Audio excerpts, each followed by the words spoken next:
Hello guys! Welcome back sa Toy Friendly Unbox where we feature the latest toys and collectibles in the market today.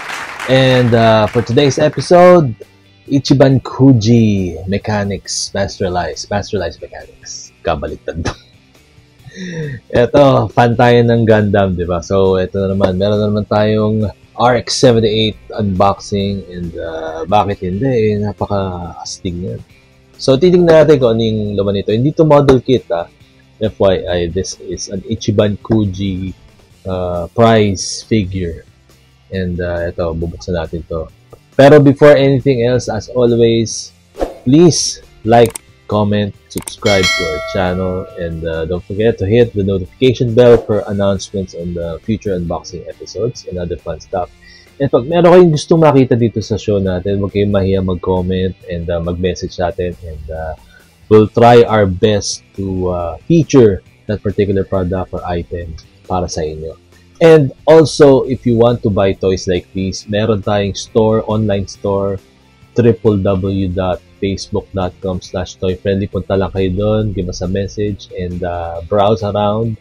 Marami tayong mga pre-order, especially for this March and April. And yun, marami kayong makikita maganda doon. So, don't hesitate to message us and tell us what you like and what you want to see as well. So, without any further ado, here we go!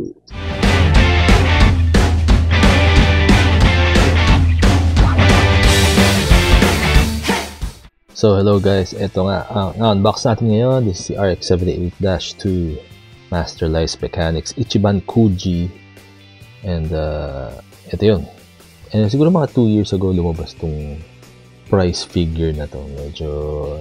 Medyo nahuli tayo ng konti. Pero, syempre, pag RX-78, kailangan na i-feature natin dito yun. Kasi fan tayo nga, diba? So, ito yung box. Medyo may kalakihan ng konti yan. I believe, mga 12 inches yata yung height, diba, pag nabuo. Hindi naman siya model kit, parang assemble lang natin na figure. And, yun. Ito yung front.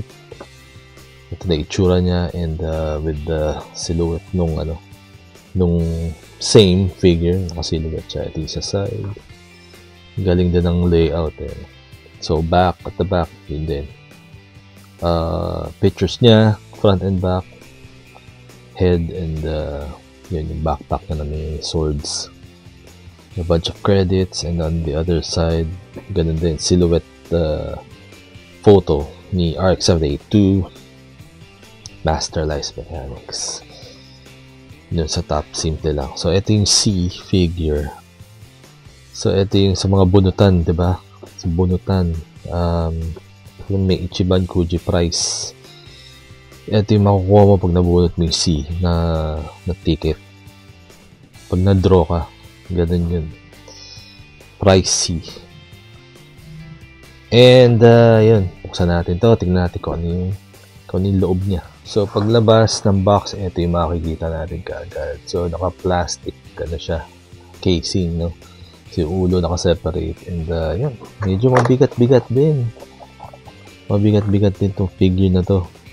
And, syempre, display figure to. So, makikita natin, buo na siya, no? Ikakabit na lang yung ulo. Ngayon, bubuksan natin ito. Tingnan natin kung may additional accessories pa. Pero dito, mukhang wala.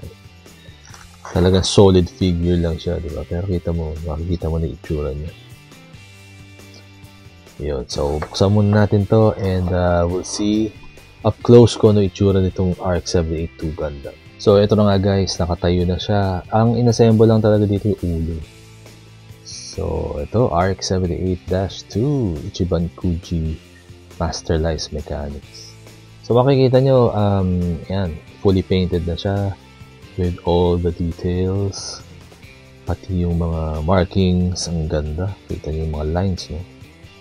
Maganda rin to guys. So, walang bakal to na content. Purely PVC. ABS and PVC. So, solid siya. Also, sa mga nagtatanong, no? As far as super detailed siya, hindi naman siya articulated. Yun lang. Wala nga namumove sa kanya, as in solid, solid sculpt. Ganda naman usually mga ano, diba? Mga Ichiban Kuji. For the most part, ano lang talaga sila display figures. Pero tignan nyo naman yung detalye dito. So for solid fans ng ano RX-78 2 Gundam, ito must-have pa rin to. Like myself, yours truly, talagang kailangan meron ako nito. Kaya nga, ano, kaya in-order ko rin. So, ito, part ng collection nyo talaga. Kailangan nandun. Kita nyo yung mga, ito lang maganda dito. Yan, may mga markings na kasama, no? Tsaka yun, yung mga detail, yung mga lines. Pwede mo i-customize to, pero, di ba, kung kailan nyo ako, hindi ako talaga may customize. Na-OC ako din. Pero, yan, no? Take a look at the details involved. Ang galing. And also, hindi siya super white. Off-white ang kulay niya. Yung mga usually white parts, diba? Dito off-white siya. Almost gray na nga. Which is fine, I guess. Maganda pa rin naman siya tignan talaga. Yun, no? May mga subtle, may mga details na ano. Small details na malakas yung dating, diba? Yung mga nasa foot niya. Yan, no? Diba, remember we featured the Perfect Gundam 1:60 version before? Well, this is similar to that, only on a smaller scale. Pero ano pa rin, ang ganda niya. So ito pala, may plastic pa ito. Tanggalin na dito sa may barrel. May naiiwan. Pero yan, okay lang. And there you go, guys. Ito, napakaganda niya. Highly detailed. And the sculpt is incredible. Consistent yung quality talaga pag Bandai Namco. Lalo na pag Ichiban Kuji price figures. Ang ganda talaga yan. May quality talaga siya. And this is not 12 inches. Para mga nasa 10. Siguro 10 inches approximately.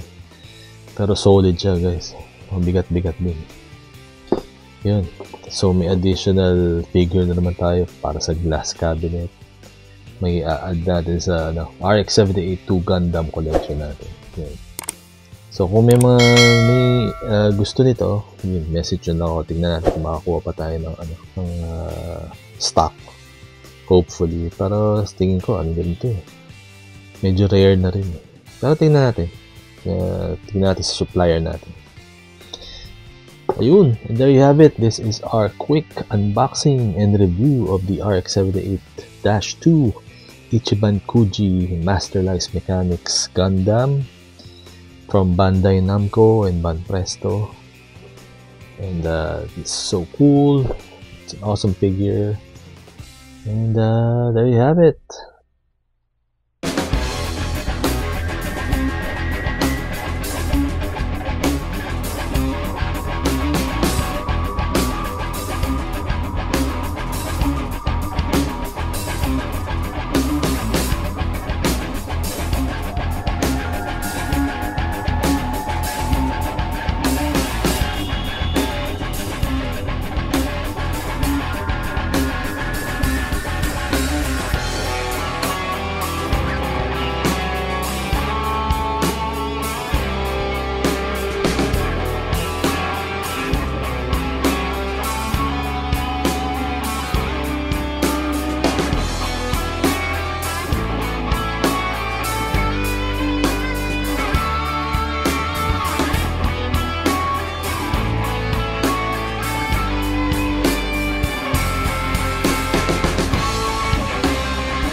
And there you have it, guys. That was our quick unboxing and review of the Ichiban Kuji Masterlice Mechanics Gundam RX-78-2 Gundam, and it's an awesome figure. So hindi siya model kit, hindi rin siya articulated. So wag niyo ikot-ikutin yung mga parts, baka mabalik. Display figure lang siya, made out of PVC and plastic. Ganda. Ganda. Magandang quality niya. Solid figure and perfect display again for your Gundam collection. And especially sa glass cab nyo. Maganda to. Thank you so much for watching. Please like, comment, subscribe to our channel, and don't forget to hit that notification bell for announcements in future unboxing episodes and other fun stuff. And also, don't forget to visit our Facebook page, www.facebook.com/toyfriendly. And again, till next time, I'll see you in the next unboxing episode.